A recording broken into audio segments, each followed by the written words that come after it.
बदलते भारत की शान।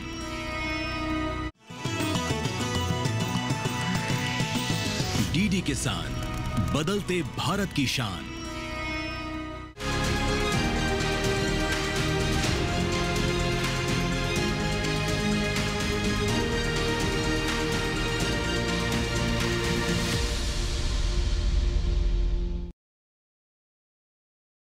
नमस्कार, दूरदर्शन किसान चैनल के कार्यक्रम कृषि दर्शन में मैं अदिति शर्मा आप सभी का स्वागत करती हूं। आज के हमारे इस कार्यक्रम में हमेशा की तरह हम आपके लिए खेती किसानी के क्षेत्र से जुड़ी अहम जानकारियां लेकर आए हैं। तो फिर आइए बिना समय को गवाते हुए आज के अंक की हम शुरुआत करते हैं। आइए अब नजर डालते हैं सम्मेलन से प्रगति की ओर पर। खाद्यान्न के क्षेत्र में हमारा देश भारत आत्मनिर्भर है। अनाज से भंडार भरे हुए हैं। वर्तमान परिस्थिति में खाद्यान्न से संबंधित चुनौती से निपटने में कृषि एवं किसान कल्याण व ग्रामीण विकास मंत्रालय सक्षम है। आइए देखते हैं केंद्रीय कृषि एवं किसान कल्याण मंत्री शिवराज सिंह चौहान ने इसके बारे में क्या कुछ कहा।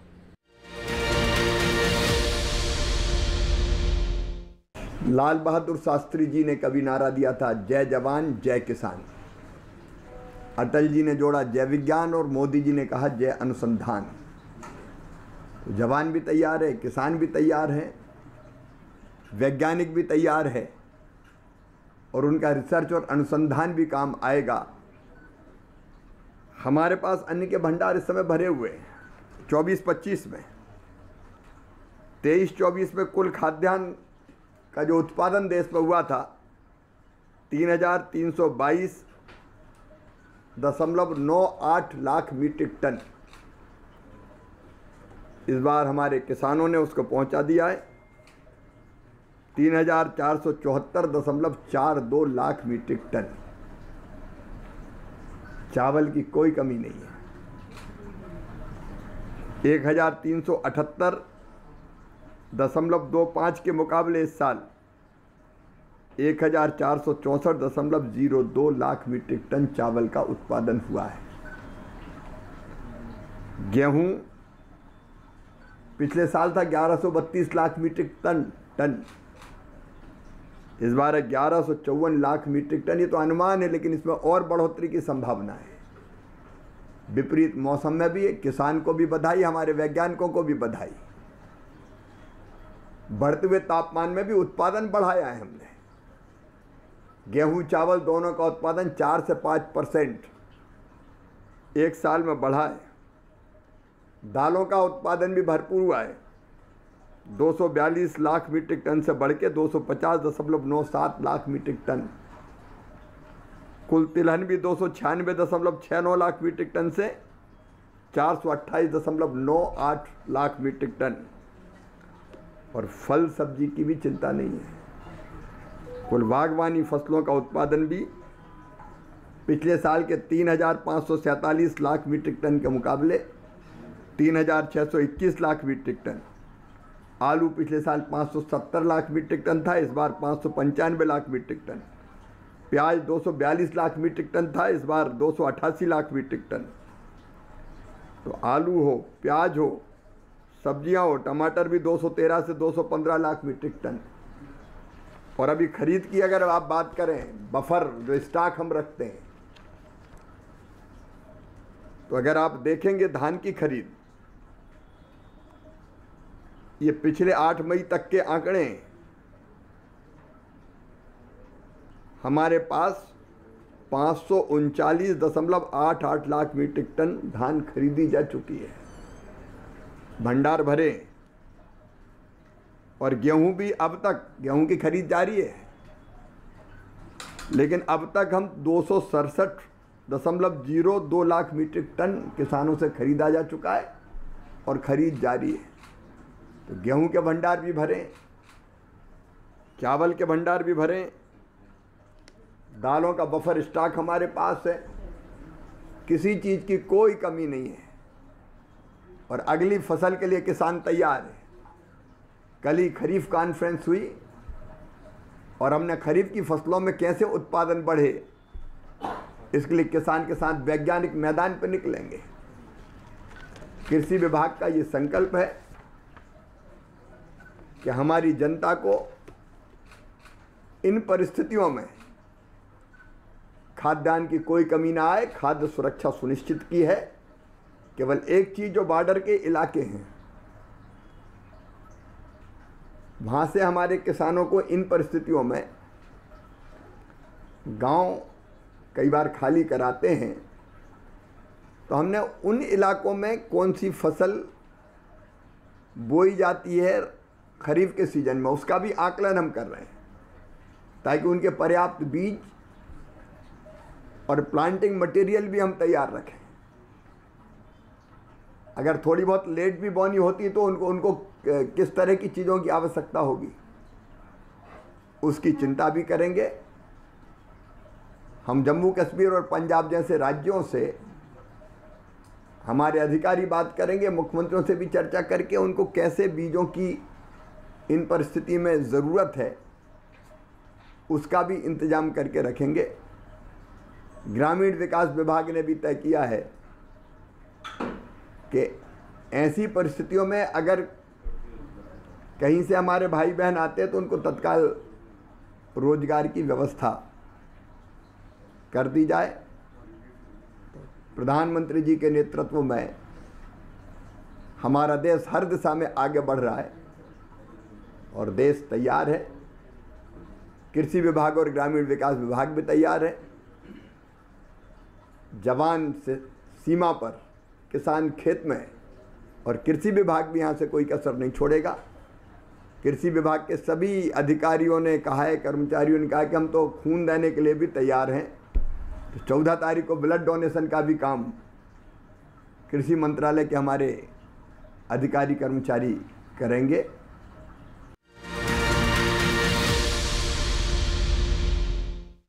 राष्ट्रीय कृषि सम्मेलन खरीफ अभियान का आयोजन हाल ही में दिल्ली स्थित पूसा के सुब्रमण्यम ऑडिटोरियम में किया गया। क्या कुछ खास रहा इस दौरान, आइए उस पर नजर डालते हैं। दिल्ली स्थित पूसा के भारत रत्न सी सुब्रमण्यम ऑडिटोरियम में कृषि खरीफ अभियान 2025 पर राष्ट्रीय सम्मेलन का आयोजन किया गया। इस सम्मेलन में केंद्रीय कृषि एवं किसान कल्याण और ग्रामीण विकास मंत्री शिवराज सिंह, केंद्रीय कृषि एवं किसान कल्याण राज्य मंत्री रामनाथ ठाकुर, 10 से ज्यादा राज्यों के कृषि मंत्री, कृषि मंत्रालय के सचिव डॉक्टर देवेश चतुर्वेदी, भारतीय कृषि अनुसंधान परिषद के महानिदेशक डॉक्टर मांगीलाल जाट, कृषि एवं किसान कल्याण मंत्रालय, भारतीय कृषि अनुसंधान परिषद के वरिष्ठ वैज्ञानिक एवं देश भर के कृषि अधिकारी उपस्थित थे। इस अवसर पर केंद्रीय कृषि एवं किसान कल्याण और ग्रामीण विकास मंत्री शिवराज सिंह चौहान ने कहा, national conference on agriculture for kharif campaign, मुझे ये बताते हुए प्रसन्नता है कि राज्यों ने जो बेहतर प्रदर्शन किया है उसके कारण किसान की मेहनत और प्रधानमंत्री जी का मार्गदर्शन, इसके कारण खरीफ के अगर हम रकबे को देखें तो 23-24 के दौरान चावल का, धान का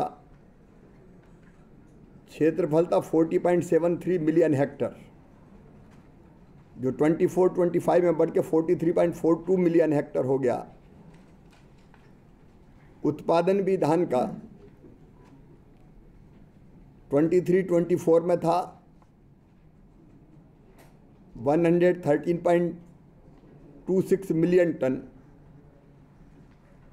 जो खरीफ 24-25 में बढ़ के 120.68 मिलियन टन हो गया। इसी तरह खरीफ में 23-24 के दौरान मक्के का क्षेत्रफल 8.33 मिलियन हेक्टर था, जो 24-25 में बढ़ के 8.44 मिलियन हेक्टर हो गया। और मक्के का उत्पादन भी 23-24 में 22.25 मिलियन टन था, जो 24-25 में बढ़कर 24.81 मिलियन टन हो गया। पिछले वर्ष की तुलना में कुल खाद्यान्न क्षेत्र में 3.8% वृद्धि हुई, लेकिन उत्पादन में 6.81% वृद्धि हुई। विपरीत मौसम के बावजूद भी हमारे खाद्यान्न का उत्पादन लगातार बढ़ रहा है। रबी का भी जो द्वितीय अनुमान है वो बहुत आशाजनक है, और ये इसलिए हुआ कि ICAR के हमारे वैज्ञानिकों ने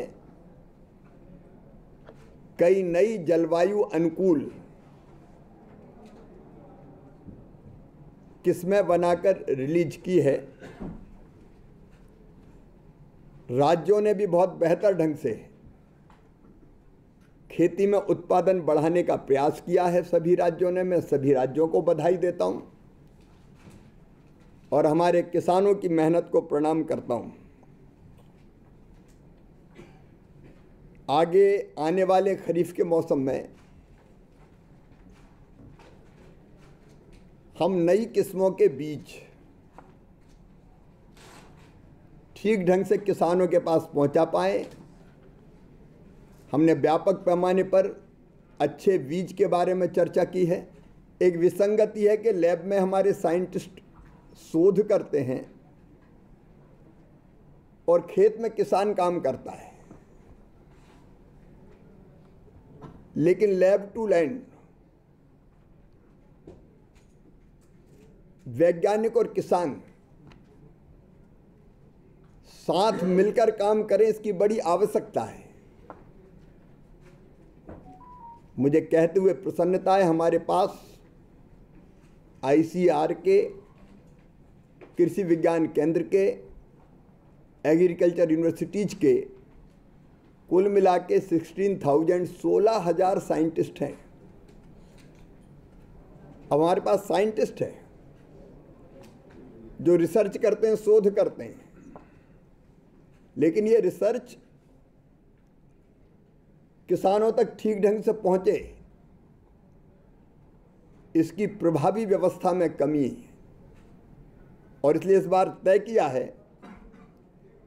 कि खरीफ की फसल के लिए ही, खरीफ की बोनी 15 जून के बाद प्रारंभ होती है हमारे यहाँ, मानसून के बाद आमतौर पर।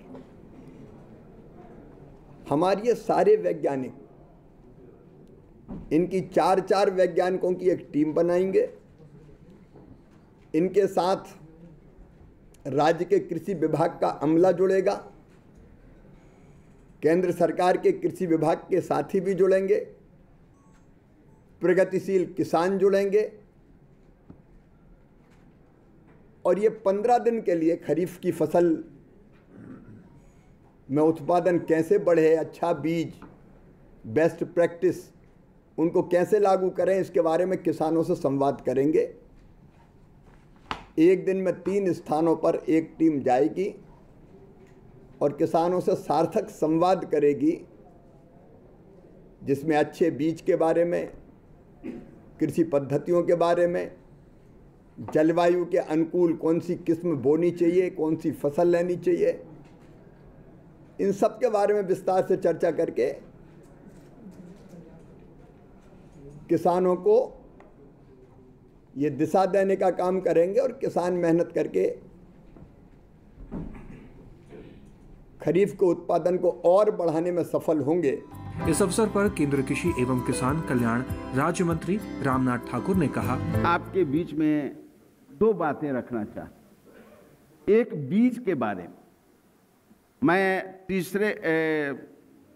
6 महीने पहले गया था पूर्वांचल प्रदेशों में।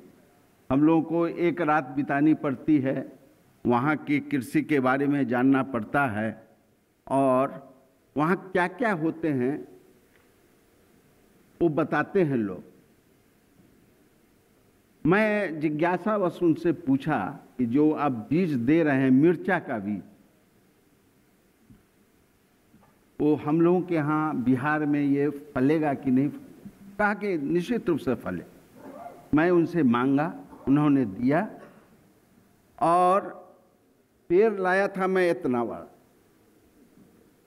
अब हो गया है इतना बड़ा, लेकिन उसमें फूल नहीं, उसमें फल नहीं। इसकी जांच तो हम लोगों को करनी चाहिए, वैज्ञानिक भाइयों को इस पर विचार करना चाहिए। दूसरी बात मैं कहना चाहता हूं खाद्य के बारे में। बताए मिश्रा जी, बताए, पूरे दिल की बात बताए, दिखाए, आंकड़े बताए। मैंने पिछले वर्ष लिखा कि समस्तीपुर जिले में ये इतना टन खाद्य चाहिए।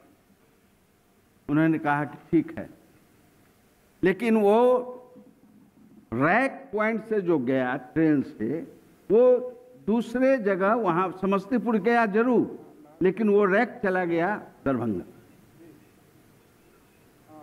तो मैं दो बातें आपसे निवेदन करके कि आंकड़े तो बताते हैं,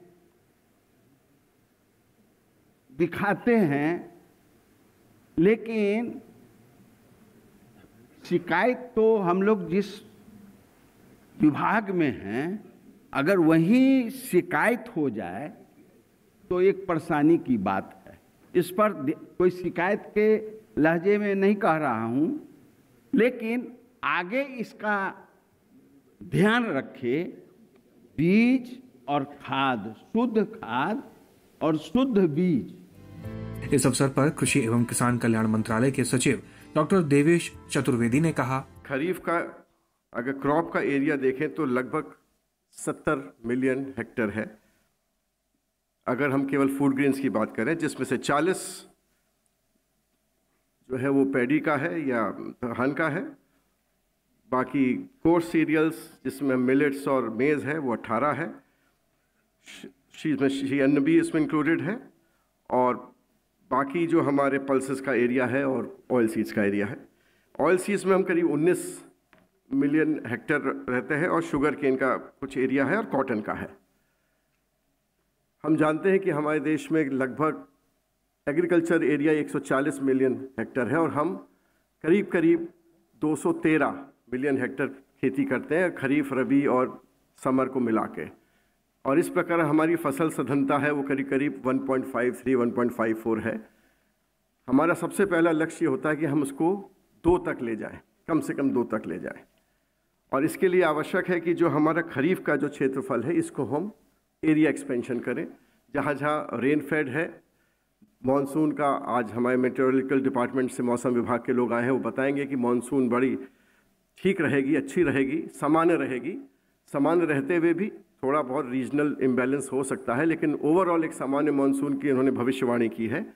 इसीलिए आवश्यक है कि हम लोग अपनी तैयारी उसी हिसाब से करें। जो आज की जो कॉन्फ्रेंस है, आपने देखा होगा जो मिनट टू मिनट कार्यक्रम जारी हुआ है। मैं अभी ज़्यादा समय ना लेके बाद में बीच बीच में जो आवश्यकता होगी तो हम लोग बात करेंगे। जो सबसे महत्वपूर्ण इशू है वो प्रोडक्टिविटी इंक्रीज का है, एरिया एक्सपेंशन के अलावा, और उसमें सीड बहुत महत्वपूर्ण योगदान देता है। Seed is the crux of the productivity increase. आप जानते हैं हम लोग ने क्लाइमेट रेजिलिएंट वेराइटीज़ बढ़ाई हैं, फोर्टिफाइड वेराइटीज़ बढ़ाई हैं। आवश्यक ये है कि सीड बेहतर हो, सीड अच्छा बने, अच्छा मिले किसानों को। जो ICR वेराइटीज़ रिलीज़ करता है उसको हमें जल्दी से जल्दी सीड चेन में लाना है, और उसके लिए हम सब जानते हैं कि न्यूक्लियस से ब्रीडर, ब्रीडर से फाउंडेशन, फाउंडेशन से सर्टिफाइड, ये एक महत्वपूर्ण जो कड़ी होती है। इसमें राज्यों का बहुत महत्वपूर्ण योगदान होता है। राज्य में हमारे कृषि विश्वविद्यालय हैं, हमारे कृषि विज्ञान केंद्र हैं, और उनके साथ साथ जो हमारे सीड कॉरपोरेशन हैं, वो बने ही इसलिए हैं कि वो किसानों से वहीं पर सर्टिफाइड सीड पैदा करके स्थानीय तौर पर हमारी योजना के माध्यम से बांटें और योजना के बाहर भी बांटें। इस खरीफ सम्मेलन के बारे में भारतीय कृषि अनुसंधान परिषद के महानिदेशक डॉक्टर मांगीलाल जाट ने कहा, मानसून 2025 नॉर्मल रहने की उम्मीद है, लेकिन कुछ जगहों पे थोड़ा डेफिसिट की भी बात है। हम अभी से उसकी रूपरेखा बनाना चाहते हैं। तो उसके कॉन्टेक्स्ट में 2 ही एक्शन पॉइंट हैं। पहला है कि हम स्टेट स्पेसिफिक प्लान बनाएं उन राज्यों में जहां पे डेफिसिट की संभावना है, और दूसरा है कि हम इस अभियान के दौरान सेंसिटाइजेशन करें इसके बारे में। तो ये मानसून के बारे में है। -5 + 10 राइस के मामले में हम योजना तैयार कर रहे हैं और हमने ये मैपिंग किया पूरे देश का डिस्ट्रिक्ट वाइज, ये देखें कि कमज़ोर कड़ी कहाँ है जिसको ठीक करना है। और कमज़ोर कड़ी दो तरीके से देख रहे हैं महोदय। पहली कमज़ोर कड़ी की जहाँ ज़्यादा ही पुअर यील्ड है उनको हटा के क्या दलहन और तिलहन ला सकते हैं, तो वो उन जिलों को चिन्हित करके इसमें सारे दिखाए हुए हैं। दूसरा है जहाँ पे ठीक ठीक है लेकिन उसमें प्रोडक्टिविटी बढ़ानी है, तो उसके लिए हम क्या कर सकते हैं। तो 10 मिलियन टन राइस का प्रोडक्शन बढ़ाना है, 5 मिलियन हेक्टेयर राइस का एरिया कम करना है कि 46 मिलियन हेक्टेयर देश को राइस का एरिया नहीं चाहिए। और डायरेक्ट सीडेड राइस के ऊपर काफ़ी अनुसंधान हुआ है। आज की डेट में 12 मिलियन हेक्टेयर के लगभग डायरेक्ट सीडेड राइस है, लेकिन उसमें से 2 मिलियन हेक्टेयर ऐसा है जो वैज्ञानिक तरीके से किया जाता है। 10 मिलियन हेक्टेयर के लगभग परंपरागत तरीके से किया जाता है, जिसको काफ़ी ज़्यादा बीज लगाते हैं, मैकेनाइजेशन नहीं है, वीड मैनेजमेंट नहीं है। यदि उस 10 मिलियन हेक्टेयर को हम टारगेट करें और आधा टन भी पर हेक्टेयर बढ़ाएं तो 5 मिलियन टन महोदय बढ़ सकता है। और वो सारा तकनीक, कौन सी वैरायटीज किस स्टेट में डायरेक्ट सीडेड राइस के लिए, वो सारा इसके अंदर है जो हम राज्यों को देंगे तो 5 मिलियन टन आ जाएगा। एक महोदय ये हमने एनालिसिस किया पिछली बार आपसे, जो आपने जो निर्देशित किया था, यील्ड गैप। आज भी हमारी जो तकनीकें अवेलेबल है, यदि उनका सही तरीके से किसान तक पहुंचा के उपयोग हो जाए तो हम 20 से 40-50% तक प्रोडक्शन बढ़ा सकते हैं, प्रोडक्टिविटी बढ़ा सकते हैं। राइस में महोदय 44% अभी भी यील्ड गैप है और वो अलग अलग राज्यों में अलग अलग है। कई राज्यों में 50% से ज़्यादा, मतलब डबल हो सकता है टेक्नोलॉजी को लेके आए। तो वो सारा हमने आइडेंटिफाई किया है। ये 3 चीज़ें, एक सीड सिस्टम को इम्प्रूव करना है, एक नई टेक्नोलॉजीज को वहाँ तक लेके जाना है और एक टाइमली नॉलेज डिलीवरी किसान तक हो, उसको ठीक करना है। तो ये 3 हमारे एक्शन पॉइंट है। हमारी अभी सोइल टेस्टिंग का जो प्रोसेस है उसको करने में काफ़ी टाइम लगता है, तो हम लोग जो अनुसंधान कर रहे हैं उसमें नई तकनीक, आजकल आर्टिफिशियल इंटेलिजेंस, डिजिटल सारी टेक्नोलॉजीज हैं। तो एक नेशनल सॉइल स्पेक्ट्रल लाइब्रेरी महोदय बना है, जल्दी ही आपके कर कमलों से उसका देश को हम देंगे, उसका उद्घाटन करना है जिससे नई तकनीकों का काम हो। और दूसरी जो सेंसर बेस्ड टेक्नोलॉजी है उन पे काम चल रहा है और उसको सुदृढ़ करेंगे। और यदि हर राज्य में एक इस तरीके की लेबोरेटरी हो तो मुझे लगता है कि हमें किसान तक जल्दी रैपिड सोइल टेस्टिंग करके और जल्दी पहुंचने का में मदद मिलेगी।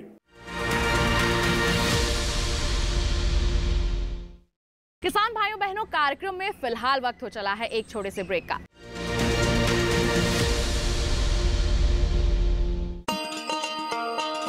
किसान भाइयों गांठ बांध लो, गांठ बांध लो, बात बहुत है काम की, समृद्धि के पैगाम की।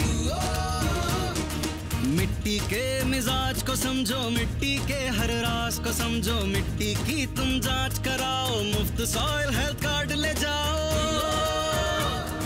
कभी मुनासिब बीज लगाओ, सही किस्म की खाद ले आओ, जितनी जरूरी उतनी डालो, सही मात्रा खुद पहचानो, इसको अपना मंत्र बना लो, मिट्टी की सेहत तो जानो।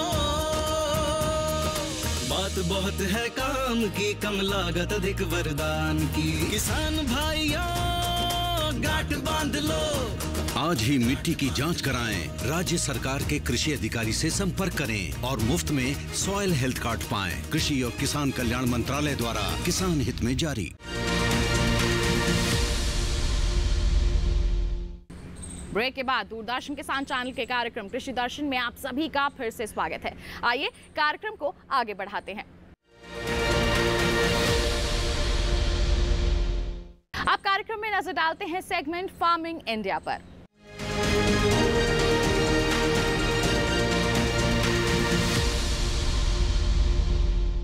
आज हम बात करेंगे प्रधानमंत्री कुसुम योजना के बारे में।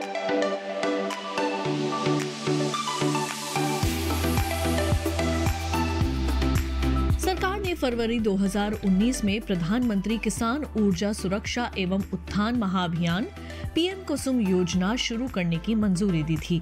इस योजना का मकसद सौर ऊर्जा क्षमता विकसित करने में किसानों की मदद करना है। इससे किसानों को आय बढ़ने के साथ ही खेती के लिए पानी की जरूरत पूरी होगी। इसके जरिए वर्ष 2022 तक 30.8 गीगावाट बिजली उत्पादन का लक्ष्य रखा गया है। इस योजना के तहत किसानों को सब्सिडी पर सोलर पैनल मिलते हैं, जिससे वे बिजली बना सकते हैं। जरूरत भर बिजली का इस्तेमाल करके वे बाकी को बेचकर अतिरिक्त आय भी हासिल कर सकते हैं। इस योजना में 20 लाख किसानों को सोलर पंप बनाने में मदद की जाएगी।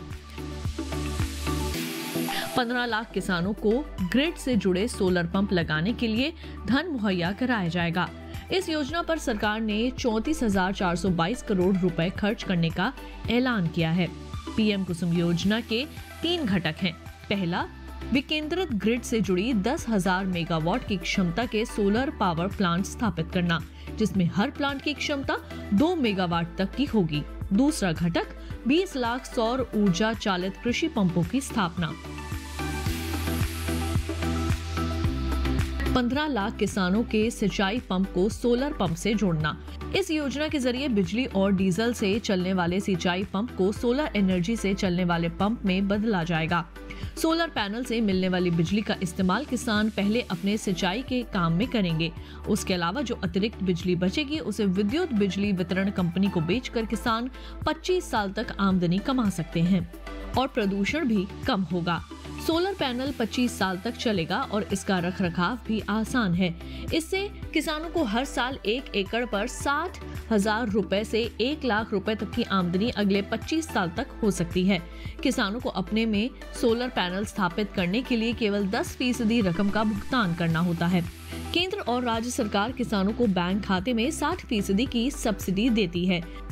केंद्र और राज्य की ओर से बराबर का योगदान देने का प्रावधान है और बैंक की ओर से 30% लोन का भी प्रावधान है। इस लोन को किसान अपने होने वाली आमदनी से भी आसानी से भर सकते हैं। किसानों को इस योजना का लाभ उठाने के लिए सरकारी वेबसाइट https://mnre.gov.in पर जाकर रजिस्ट्रेशन कराना होगा। इसके अलावा आधार कार्ड, प्रॉपर्टी के दस्तावेज और बैंक खाते की जानकारी भी देनी होगी।